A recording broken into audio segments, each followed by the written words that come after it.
सक्रिय होने से मानसिक शक्ति में अप्रत्याशित रूप से 100 गुना वृद्धि हो सकती है।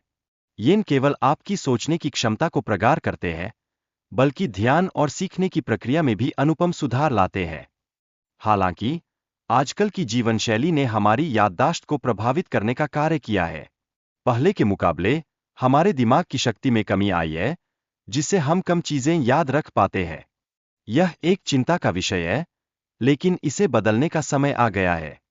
महाराजा पृथ्वीराज सिंह चौहान की प्रेरणादायक कहानी हमें यह बताती है कि प्राचीन समय में मनुष्यों की याददाश्त कितनी अद्भुत थी। यह सिद्धांत यह स्पष्ट करता है कि कैसे हमारी मानसिक क्षमताएं समय के साथ परिवर्तित हुई है। इस कहानी में यह दर्शाया गया है कि पृथ्वीराज चौहान ने कितनी अद्भुत मानसिक शक्ति का परिचय दिया जब उन्होंने बिना देखे तीर चलाकर अपने दुश्मन को हराया।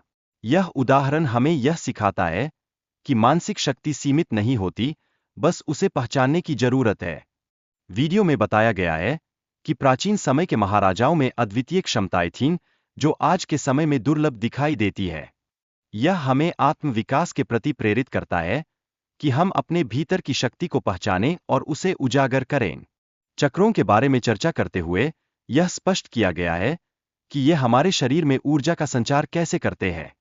यदि हम 7 चक्रों का ज्ञान प्राप्त करें, तो यह हमारी जीवन की गुणवत्ता को कई गुना सुधार सकता है। तीसरा चक्र, जिसे मणिपुर कहा जाता है, आत्मविश्वास को बढ़ाता है। यह चक्र आपके भीतर की ऊर्जा को संतुलित करके आपके आत्मविश्वास को मजबूत करता है और आपको अपनी क्षमताओं पर भरोसा करने के लिए प्रेरित करता है। इसके बाद चौथा चक्र, जो कि हृदय चक्र कहलाता है, आपसी रिश्तों और प्रेम को नियंत्रित करता है। यह चक्र आपकी भावनाओं को संतुलित करके आपके रिश्तों में सच्चे प्यार और समर्पण को लाने में मदद करता है। आखिरी 2 चक्र, तीसरी आंख चक्र और क्राउन चक्र, आपकी सोचने की क्षमता और याददाश्त को नियंत्रित करते हैं। इन चक्रों को सक्रिय करके आप अपनी मानसिक क्षमताओं को बढ़ा सकते हैं और जीवन की चुनौतियों का सामना करने में अधिक सक्षम बन सकते हैं। गलत मुद्रा में बैठने के जबरदस्त प्रभावों को समझना आवश्यक है। यह आपकी रीढ़ की हड्डी पर दबाव डालता है, जिससे नसों में खिंचाव और दर्द की संभावना बढ़ जाती है।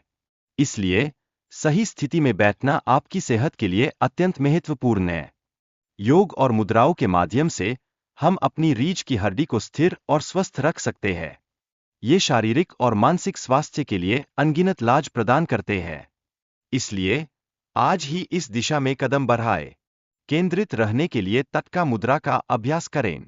यह एक सरल और प्रभावी तरीका है आपकी ध्यान शक्ति में सुधार लाने का, जिससे आप अपने लक्ष्यों को अधिक संलग्नता से हासिल कर सकें। वैदिक विज्ञान के अनुसार बाईं तरफ से अधिक सांस लेना हृदय स्वास्थ्य के लिए अत्यंत महत्वपूर्ण है। इसीलिए सोने का सही तरीका अपनाना न केवल आवश्यक है, बल्कि यह आपके जीवन की गुणवत्ता के लिए भी अहम है। गुरुकुल की दिनचर्या का पालन करने से हम अपने शरीर की रसायनों की समय सारणी में सुधार कर सकते हैं। नियमित समय पर उठना और खाना खाना हमारे मानसिक और शारीरिक स्वास्थ्य को मजबूत बनाता है। एक दिन मोबाइल का उपयोग न करने का प्रयोग करके आप अपने मानसिक स्वास्थ्य में सुधार कर सकते हैं।